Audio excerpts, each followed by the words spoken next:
Right, hello wine drinking people. Today is Saturday, the 25th of April, finishing up another great week of drinking here at the Wine Watch and, well, all over town. I'm out drinking pretty much all over South Florida. You can see where I'm at on the calendar of events next week. We got a couple events with Capitol Grill with Joseph Phelps Winery, one of our favorites. We got our good friends, our Shadowbox, a couple local guys from Boca Raton, and of course our Dalforno and Quintarelli once-in-a-lifetime tasting on May 1st to begin the first day of May. And hey, you know, one of my favorite varietals. My favorite varietal is Nebbiolo. I always say if I had 3 wines to drink on my last day on this earth, one of them would be Champagne, one of them would be Nebbiolo, a Barolo or Barbaresco, and the third one I have to think about a little more, but without a doubt, Nebbiolo, my favorite grape varietal for reds.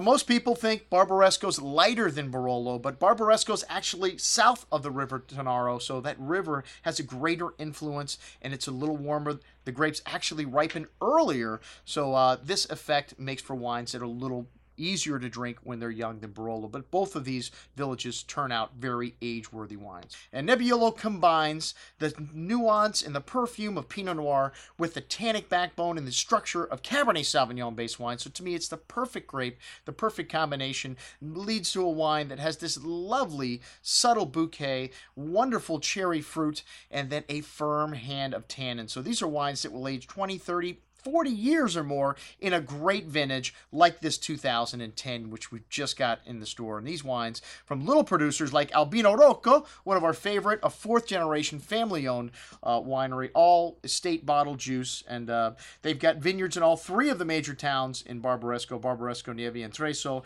And these 3 Barbarescos, an outstanding value. When you look at wines, to me, at this quality level, you can buy for under $40. It is just amazing. A traditional producer, meaning they don't use new barrique. This 2010, which means 2010 Barbaresco, their entry-level wine, they'll make 7,000 bottles of.